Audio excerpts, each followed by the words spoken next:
Goldilocks and Three Bears. Like, subscribe, share and hit the bell icon. Once upon a time, there was a little girl named Goldilocks. She lived at the edge of the forest with her family. One morning, while she was picking flowers, Goldilocks wandered into the forest and lost her way. She was very frightened, but then she saw a friendly little cottage in the distance. The friendly little cottage belonged to three bears. One was a great big papa bear, one was a middle-sized mama bear, and one was a tiny baby bear. That morning, the three bears decided to take a walk while their porridge, which tastes like oatmeal, was cooling. It was too hot to eat.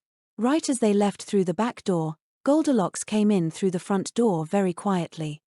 The first thing she saw and smelled was the sweet, steamy porridge.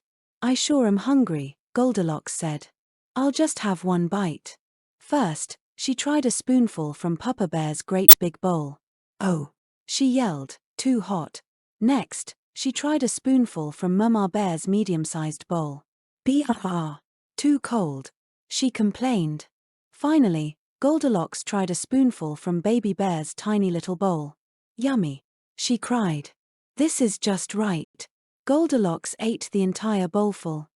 After running around the forest all day, Goldilocks' feet were sore. "I need to sit down for a little while to rest my sore feet," she thought. First, she sat in Papa Bear's great big armchair. "Too hard," she screamed.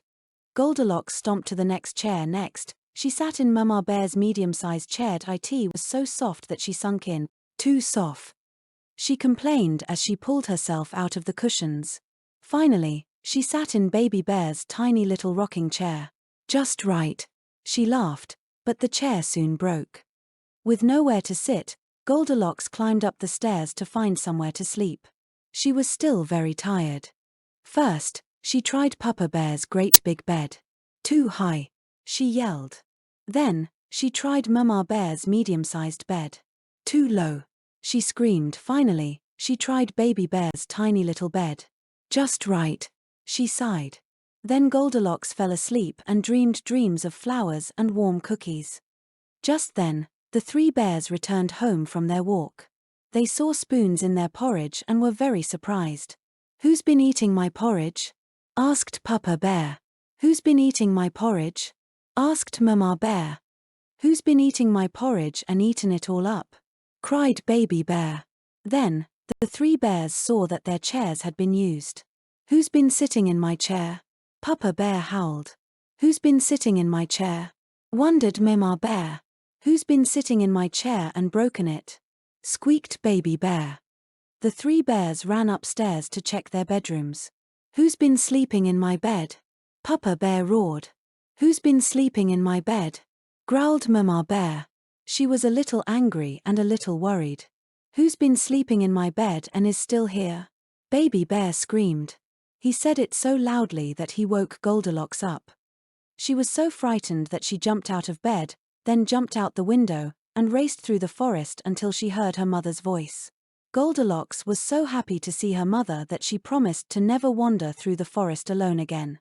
The next day, though, she realized she had done something wrong by trespassing at the bears' house and using their stuff without permission, so she felt sorry and went back to apologize to them. She knocked at the door politely this time, and Mama Bear appeared before her right away. "Hello," Goldilocks said, frightened. "I am very sorry about yesterday. What I did was wrong. I ran away because I was scared." "It's okay, dear, don't worry. Come inside to meet the rest of the family." Mama Bear told the other two bears about Goldilocks' apology, and they were glad to have her company. They became very good friends from then on, and Goldilocks kept visiting them as often as she could. Thank you for listening and watching. See you again with another fairy tale.